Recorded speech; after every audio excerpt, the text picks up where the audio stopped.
All right, guys, so we're back with another video. We're going to be talking about how to find your target audience slash target demographic. This is a question that's come up a lot, and a lot of you guys have been asking really basic questions, so that's been really helpful for me to know what to make videos on.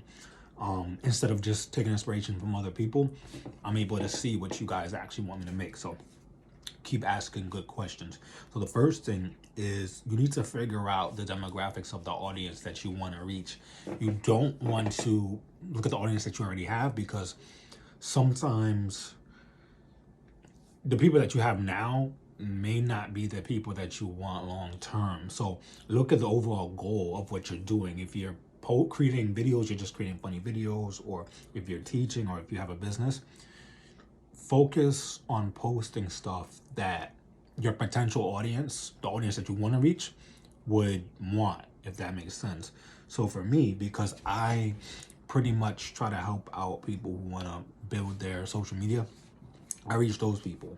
I don't try to reach people that try to build their business, because I'm more social media based. So you want to focus on the actual demographic. And when I say demographic, this is important to understand, because you have to understand the types of people. So you have to understand their age. You want to try to understand maybe where they are geographically, their gender, because certain posts aren't going to be as relatable to certain people, to certain demographics. They're not going to be able to understand it.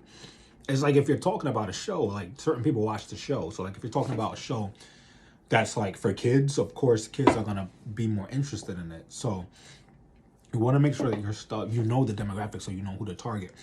The other reason why this is important is because when you post, your demographic is going to kind of let you know what time to post. So for example, if your demographic is kids, you shouldn't be posting late at night, because they typically wouldn't be up. So that's why it's really important to know what time to post. The example that I always use is with daytime TV. The reason why a lot of those shows typically were shown at the time is because they needed something to appeal to people that will be home, which will be stay-at-home moms. So that's why they don't put all the action shows in the middle of the day. They put stuff that's more catered towards them. So you need to figure out, who your audience is and what they like. The second thing is psychographics. So this goes back into my niche of psychology-based marketing. And you need to actually study the psychology, so how they think, how they reason, just actually understanding what people want, because we focus too much on just creating stuff, but not knowing what people actually want to see. And that's the most important thing, is figuring out what people actually want to see, what people actually want to watch, if it's interesting to them or not. You want to actually study your audience. So this is similar to marketing, to having a product. You got to figure out what your customers want. People just release stuff, but they don't figure out if the person even really wanted it.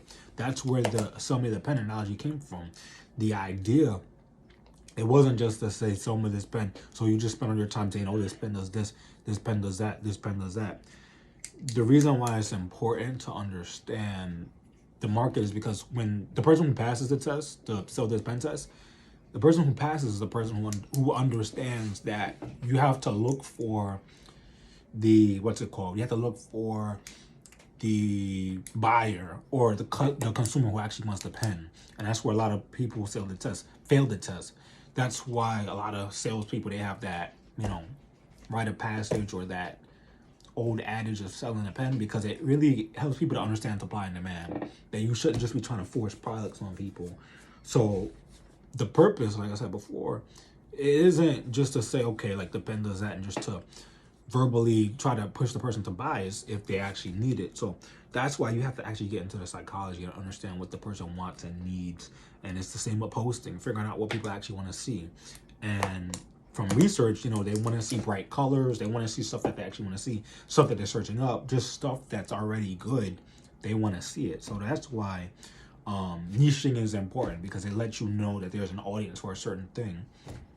So third thing is your competitors. So you have to look at what your competitors are doing, and you're using them as not a sample, but as a frame, because they already have an audience, but you want to use them as a point of reference. So that's why I always label here niche down. So for example, you're trying to find a target audience, maybe find a creator that does something similar. So like if you want to do fishing content, find a creator who does something similar.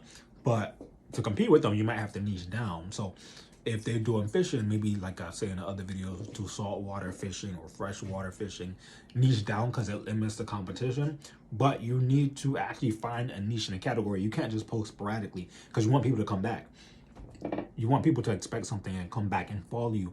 People, that's a big reason why a lot of pages or just people, when they go viral, they don't continue because they don't have like an actual reason for people to constantly come back.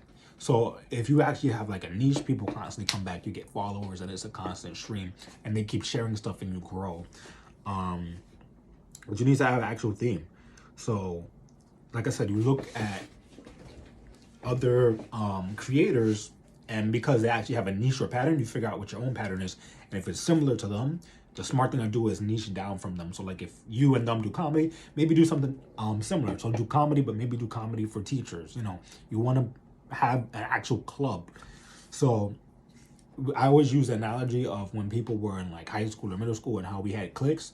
You want to use that same idea when it comes to media and sales as well. But when it comes to media, create your own clique. You know, that's why people stay around.